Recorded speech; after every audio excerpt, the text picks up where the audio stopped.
வணக்கம். பறக்குடி அப்படின்னா என்ன அர்த்தம் தெரியுமா உங்களுக்கு? பறக்குடி அப்படின்னா மேட்டுக்குடி அப்படின்னு அர்த்தம். உயர்ந்த குடி, உயர்குடி அப்படின்னு அர்த்தம். பரமனின் குடி, பரமக்குடி, இது எல்லாத்துக்குமே ஒரே அர்த்தம் தான். விருதுநகர் மாவட்டத்துல அச்சந்தவித்தான் அப்படின்னு ஒரு ஊர் இருக்கு. அந்த ஊர்ல பூர்வக்குடி மக்களான தமிழ் மண்ணின் ஆதி குடியான மூத்த முதல் குடியான பரமனின் குடி, பரக்குடி அப்படின்னு சொல்லிட்டு அந்த ஊர் பேரை சொல்றாங்க. அந்த தெருவை குறிப்பிடுறதுக்கு பரக்குடி தெரு அப்படின்னு சொல்றாங்க. அது இன்றைக்கு தமிழ் சமூக மக்கள்கிட்ட தூய தமிழ் இல்லை. அதனால இந்த மக்கள் என்ன புரியுறாங்க அப்படின்னா, பரக்குடி அப்படின்னா அது ஒரு இழிவான குடி அப்படிங்கிற மாதிரி இன்றைக்கு புரிதலை கற்பித்து வைத்திருக்கிறார்கள். அந்நியர்கள் இங்கு படையெடுத்து வந்தாங்க, பறையர்களை வென்றார்கள், இந்த மண்ணை கைப்பற்றினார்கள். அவர்களுடைய ஆட்சியின் கீழே இன்னைக்கு இருக்கு. பல தலைமுறைகளாக ஒரு 2 கொத்துகளாக இந்த மாற்றானால் ஆளப்படுகிறார்கள். இவர்களிடமிருந்து தமிழ், இவர்களுடைய எல்லா விதமான மொழி சார்ந்த மரபு சார்ந்த அனைத்து விஷயங்களும் பறிக்கப்பட்டிருக்கு.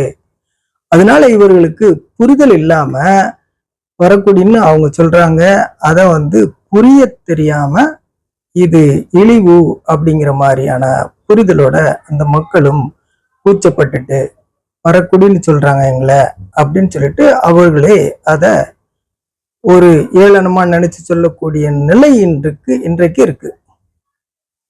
ஆனா ஆட்சியாளர்களுக்கும் படித்த மேதைகளுக்கும் நன்றாக தெரியும் பரக்குடி அப்படின்னா பரமனின் குடி, சிவக்குடி அப்படின்னு அர்த்தம். சிவனின் குடி அப்படின்னு அர்த்தம், மூத்த முதற் குடி அப்படின்னு அர்த்தம். அந்த பேர் இருக்கக்கூடாது அப்படின்னு சொல்லிட்டு ஆட்சியாளர்கள் நினைக்கிறாங்க. அப்ப ஏதாவது ஒரு வழி பண்ணணும், ஏதாவது ஆவணங்களை தயார் பண்ணணும். இந்த மக்கள்கிட்ட இருந்தே கோரிக்கை வர்ற மாதிரியான ஒரு சூழ்நிலையை உருவாக்கணும். அப்படி உருவாக்கி அதை ஆவணப்படுத்தி அந்த பேரை அழிச்சிடணும் அப்படிங்கிறது தான் இன்றைக்கு ஒரு மறைமுகமான செயல்பாடா இருக்கிறத நாம கருதுறோம். ஏன்னா பரக்குடி அப்படின்னு சொல்லிட்டு அந்த ஊர்ல சொல்றது இல்லை. பொதுவா தென் தமிழ்நாட்டுல போயாச்சுன்னா எல்லா ஊர்களையுமே பறையர்கள் வாழக்கூடிய ஊர்களை பரக்குடி தெரு அப்படின்னு தான் சொல்லுவாங்க. அது தவறு இல்லை. அது ஆதி காலத்துல இருந்து உயர்குடியை சொல்லி அழைக்கக்கூடிய ஒரு சொல்லாகத்தான் இன்று வரை இருக்கு. அந்த சொல்லுக்கு என்றைக்கும் அந்த பொருள் மாறிவிடாது. பரக்குடினா பரமனின் குடி, பரக்குடி, பரமக்குடி, இதெல்லாம் அந்த பொருள் மாறிவிடாது. பொருள் அதே பொருளாகத்தான் இருக்கும். ஆனா மக்களுடைய புரிதல் மாறுகிறது. அப்படிதான் இங்க மாறி போயிருக்கு. அப்போ அதுக்காக வேண்டி அந்த பெயரை மாற்றணும் அப்படிங்கிறதெல்லாம் அவசியம் இல்லை. அந்த பெயர் குறித்தான புரிதலை அந்த மக்களுக்கு உண்டு செய்யணும், அந்த மக்களுக்கு உண்டு பண்ணணும். அந்த ஊரின் பெயர் என்ன பெயர் அப்படின்னா அச்சந்தவித்தான். அதுக்குள்ளார 3 பெயர் இருக்கு. அச்சம், அச்சன், அந்தன், வித்தன். அச்சந்தவித்தன் அப்படின்னு சொல்றாங்க, அச்சம் தவிர்த்தான் அப்படின்னு சொல்றாங்க. அச்சந்த வித்தன், அச்சன், அந்தன், வித்தன், இந்த 3 பெயரும் ஒருங்கிணைந்து ஒரே பெயராக அந்த ஊருக்கு பெயர் இருக்கு. அதுல ஆதி பூர்வ குடிகளான பறையர்கள், நிலைக்குடிகள், நிலையாக அந்த மண்ணில் இருக்கக்கூடிய அதே வட்டாரத்திற்கு சொந்தமான குடிகளை தான் பறக்குடின்னு சொல்றது. பூர்வகுடிகள், அந்த பூர்வகுடியில மூத்த முதற்குடி பறக்குடி.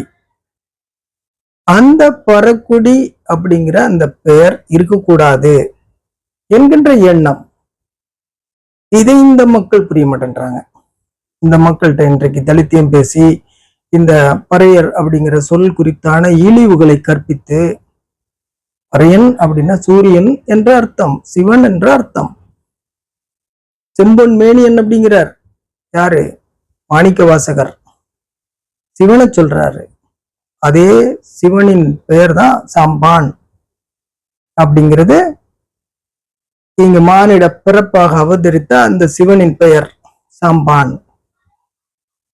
அந்த பெயர் இந்த மக்களுக்கு பறையன் சாம்பான் அப்படிங்கிறது இந்த மக்களுடைய 2 கண்கள் போன்று 2 பெயர்கள் இவர்களுக்கு.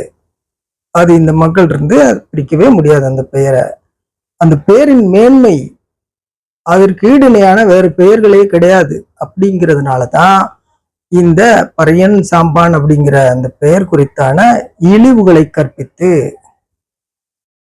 வச்சிருக்கிறாங்க. யாரு இழிவுகளை கற்பித்து வச்சிருக்கிறாங்க அப்படின்னா, இந்த ஆட்சி அதிகாரங்களை பறையர்கள்ட்ட இருந்து கைப்பற்றி கொண்டவர்கள் இழிவுகளை கற்பித்து வைத்திருக்கிறார்கள். அந்த இழிவைத்தான் அந்த நாம புரிந்து கொள்ள வேண்டும். அந்த இழிவை, அந்த இழிவான ஒரு கற்பிதத்தை புரிந்து அதை உடைத்தெறிய வேண்டும். இந்த மக்களுடைய மனதிலிருந்து அந்த இழிவான கற்பிதங்களை, கற்பனைகளை, போலி கற்பிதங்களை உடைத்து சரி செய்யணும். அதுக்கு இந்த மக்கள் முன் வரணும். ஆனா இந்த மக்கள் என்ன செய்யறாங்க அப்படின்னா, இந்த பேரை மாத்திட்டா, பறக்குடிங்கிறத மாத்திட்டா நமக்கு இழிவு போயிடும் அப்படின்னு நினைக்கிறாங்க. தவறானது அது.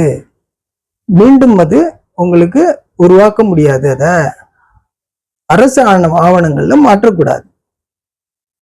இந்த மக்கள்கிட்ட இந்த மக்கள் ஆட்டோமேட்டிக்கா இதனுடைய மேன்மையை பேச ஆரம்பிச்சிடாங்க, எல்லாரும் மதிக்க ஆரம்பிச்சிருவாங்க. அதைத்தான் செய்யணும். அதை தவிர்த்து இந்த பேரை மாற்றுவதற்கான ஒரு முயற்சிகள்ல எதிரிகள் இறங்குறாங்க. ஆட்சியாளர்கள் இந்த தமிழனுடைய மரபுக்கு, இந்த பறையர்களுடைய மரபுக்கு எதிரானவர்கள் அந்த செயல்ல இறங்குறாங்க. ஆனா இந்த சூதை பறையர்கள் புரிந்து கொள்ள வேண்டும். பறையர் அமைப்புகள் அந்த ஊர்ல போயிட்டு இந்த மக்கள்கிட்ட இப்படி கோரிக்கை விடுக்காதுங்க, நீங்க மாற்றி பேசுங்க அப்படின்னு சொல்லிட்டு அவங்கள்ட்ட ஆடியோ வீடியோ எடுத்துட்டு அதை பிரசுரிக்கணும். அதை பப்ளிக்ல கொண்டு எடுத்துட்டு போனோம். அந்த மக்களே இதை புரிந்து கொண்டு நாங்க இந்த பெயர்ல எங்களை எல்லாரும் அழைக்கட்டும், நாங்க மனமும் ஏற்றுக்கொள்கிறோம் அப்படின்னு சொல்ல வச்சு காணொளிகளை பதிவிடணும். அதை இந்த பறையர் சாம்பான்கிற இந்த அமைப்பு வச்சிருக்கிறவங்க அந்த வேலையை செய்யணும்.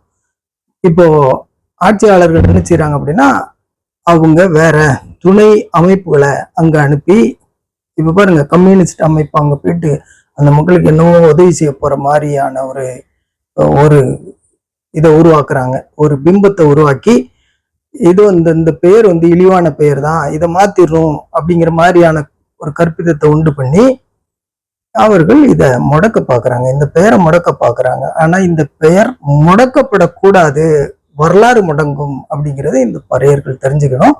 இந்த கருத்தை, இந்த ஒரு தெளிவை பறையர்கள்ட்ட மீடியா மூலமாக, சோசியல் மீடியா மூலமாக, பலதரப்பட்ட ஒரு செயல்முறைகள் மூலமாக இந்த பறையர் அமைப்புகள் இந்த மக்கள்கிட்ட கொண்டு சேர்க்கணும். அவங்கள தெளிவுற செய்யணும். அவங்களே காலரை தூக்கிட்டு நான் பறக்குடிக்காரன், எங்களை பறக்குடிக்காரன்னு சொல்லுங்க அப்படின்னு அவர்களே நெஞ்ச நிமிர்த்தி பேசணும். அப்படி சோசியல் மீடியால பேச வச்சு வீடியோ எடுத்து அதை வைரல் பண்ணணும். அந்த கடமை இந்த பறையர் சமூக இளைஞர்கள் நடத்தும் இந்த மீடியாக்களுக்கு இருக்கு, அவர்களுக்கு இருக்கு இந்த கடமை என்பதை நான் இந்த காணொளி மூலமாக பேசி மற்றும் இது மாதிரியான காணொளிகளை நாம் தந்து கொண்டே இருப்போம் என்று கூறி விடைபெறுகிறேன். நன்றி, வணக்கம்.